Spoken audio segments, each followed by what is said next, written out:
మమ్మల్ని చాలా దారుణంగా మోసం చేశారండి. ఈ ఇల్లు మేము ఖాళీ చేసి వేరే ఇంటికి వెళ్ళాల్సిందుంది. అయితే ఆ ఇంటి హౌస్ ఓనర్‌కి మేము చెప్పాము 2 తారీఖున వస్తామని. అయితే అన్నీ మాట్లాడుకున్నాం. అంతా ఓకే అయిపోయింది. 31 తారీఖున నేను వెళ్ళానండి. హౌస్ క్లీన్ చేస్తే నేను ఆ ఇంటికి వస్తామన్నామండి అని చెప్పడానికి అక్కడికి వెళ్ళానండి. కానీ ఆ హౌస్ ఓనర్ వేరే వాళ్ళకి ఇచ్చేసి పాలు పొంగించుకొని వేరే వాళ్ళకి ఇచ్చేసిందండి. అయితే మరి నేను ఎక్కడికి వెళ్ళాలో నాకు అర్థం కాలేదు. వెళ్ళింది 31 తారీఖున పాలు పొంగిచ్చేశారు. నేను ఈ ఇల్లు ఖాళీ చేయాల్సింది 2 తారీఖున. నాకు ఓన్లీ 1 డే ఉంది. కానీ సార్ మేము కొంచెం అడిగితే హౌస్ ఓనర్ గారిని 5వ తారీఖు వరకు ఇచ్చారు.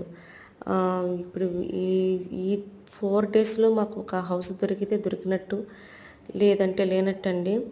ఆల్రెడీ మేము ఒకవేళ 5థ్ తారీఖు కల్లా హౌస్ దొరక్కపోతే ఈ సామానంతా ఎక్కడ పెట్టుకుందామని చెప్పి ఒక రూమ్ అయితే మాట్లాడుకున్నాం అనమాట. ఇక పిల్లలు మేము అసలు ఇంకెక్కడ ఉండాలో ఏంటో మాకు నిజంగా పాలుపోవట్లేదండి. రూమ్ అయితే మాట్లాడుకున్నాను. ఎందుకంటే ఇంకొక హౌస్ ఇక్కడ దగ్గరలో చూశాను. అదేమో 22న వెకేట్ అవుతుందంట. ఈ 22 డేస్ నేను సామాను ఎక్కడ పెట్టను, నా పిల్లలు నేను ఎక్కడ ఉండాలో నాకైతే అర్థం కావట్లేదండి. లిటరల్‌గా నాకు ఏడుపొస్తుంది. ఇంకా చుట్టాల ఇంటికి వెళ్ళి ఉండాల్సి వస్తుందేమో. నిజంగా ఈ హౌస్ ఓనర్‌కి మాత్రం నేను చాలా థ్యాంక్స్ చెప్పుకోవాలండి. చాలా తక్కువ రేటుకి మాకు ఈ హౌస్ అయితే ఇచ్చారు. ఇది మా బడ్జెట్‌కి అయితే ఈ తక్కువ రెంటే మాకు హై. అయితే వచ్చి 2 ఇయర్స్ అయింది కదండీ. హౌస్ ఓనర్స్ ఎవరైనా పెంచుతారు కదా! అయితే 1000 పెంచారు. అది మేము బేర్ చేయలేక మేము ఖాళీ చేస్తున్నామని చెప్పామన్నమాట యాక్చువల్‌గా. కానీ హౌస్ చూసుకుని వీళ్ళావిడేమో వేరే వాళ్ళకి ఇచ్చేసింది. మమ్మల్ని నట్టేట్లా ముంచేసినట్టు చేశారు. నాకు ఏడుపొస్తుంది. కానీ ఇంటితో ఉన్న అనుబంధం మాత్రం నాకు ఎక్సలెంట్ అండి. ఎందుకంటే నేను ఒకవేళ స్కూల్‌కి వెళ్ళిపోయినా నా పిల్లలు అంటే స్కూల్‌కి చాలా నియర్ అండి.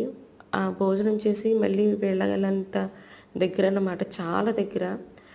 అయితే నాకు హాఫ్ డేస్ అయినా లేదంటే మేము వేరే పని మీద ఎక్కడికైనా వెళ్ళినా నా పిల్లలు ఇక్కడ ఉండేవాళ్ళు. భయం లేకుండా ఉండేది. పిల్లలకి చాలా సేఫ్టీగా ఉండేది నాకిది.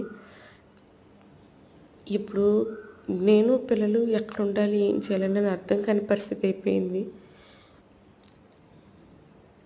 అంతేనండి.